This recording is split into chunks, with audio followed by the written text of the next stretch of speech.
Madame, Monsieur, bonsoir et merci de nous rejoindre pour ce point de l'actualité. Depuis maintenant 45 jours, le peuple palestinien souffre au quotidien de l'agression de l'occupant sioniste, alors que la barre des 12 000 victimes a été franchie à Gaza et en Cisjordanie. D'intenses bombardements ont à nouveau ciblé l'enclave palestinienne ce dimanche, tuant des dizaines de civils. Et au moins 12 patients et leurs proches ont été tués lors de frappes ayant ciblé l'hôpital indonésien situé au nord de la ville de Gaza. Selon le porte-parole des autorités sanitaires palestiniennes, il y a environ 700 malades et soignants dans cet hôpital situé en bordure du camp de réfugiés de Jabalia. Les équipes soignantes sont décidées à rester aux côtés de leurs patients. Et la région de Rafah, une nouvelle fois ciblée par les frappes de l'armée sioniste qui ont fait 15 morts, tous des civils. Les habitants de Rafah vivent eux aussi au rythme des bombardements. Larmes et tristesse sont devenus leur quotidien. Tous les jours se ressemblent, chaque jour est un jour de deuil. Et au moins 12 civils ont également été tués et des dizaines d'autres blessés lors d'un bombardement qui a ciblé cet après-midi une école de l'UNRWA qui abrite des centaines de personnes déplacées. L'occupation sioniste poursuit ses pratiques criminelles contre le peuple palestinien sans état d'âme. Les enfants sont les principales victimes de cette agression incessante et barbare. Plus de 5000 enfants, tous des innocents, ont été tués depuis le 7 octobre dernier. Et ils sont des centaines à fuir le nord de l'enclave palestinienne et les bombardements pour se réfugier dans le sud. Ils prennent le risque d'être tués par les soldats sionistes en se rendant dans cette région. Nul n'est à l'abri. Ils sont plusieurs à se faire tirer dessus sur la route.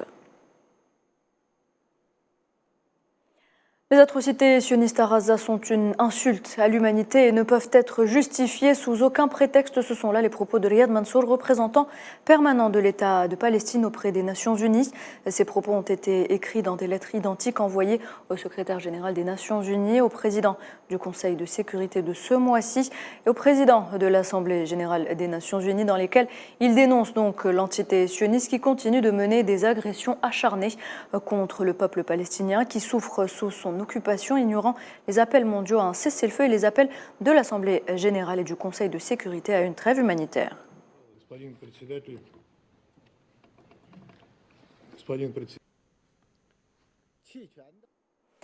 Après les intempéries qui ont touché l'enclave, les réfugiés de Khan Younes tentent tant bien que mal de protéger leurs abris, le peu de choses qu'ils ont pu emporter avec eux en fuyant les bombardements. Il est à noter qu'aucune région n'est épargnée par la répression de l'occupant. Al-Khalil Mohamed Sarhan, âgé d'à peine 21 ans, a été lâchement assassiné près du camp de réfugiés d'Aroub.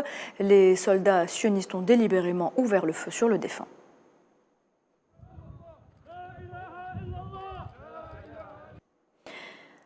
Et retour sur ces manifestations au Maroc qui ont été réprimées dimanche soir dans la ville de Meknès par les services de sécurité marocains. Les vidéos publiées par des militants marocains anti-normalisation montrent les forces de police agressant les manifestants en retirant les drapeaux palestiniens qu'ils portaient pendant la marche.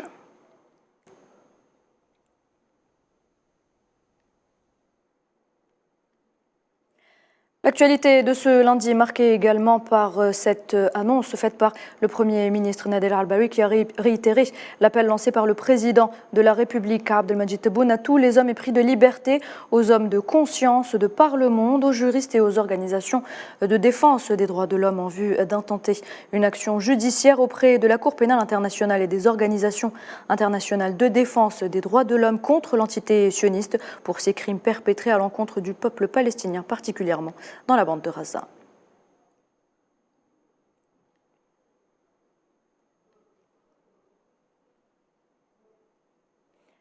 Et voilà, c'est la fin de ce point de l'actualité. Merci de l'avoir suivi. Je vous retrouve à 19h pour le journal de la rédaction.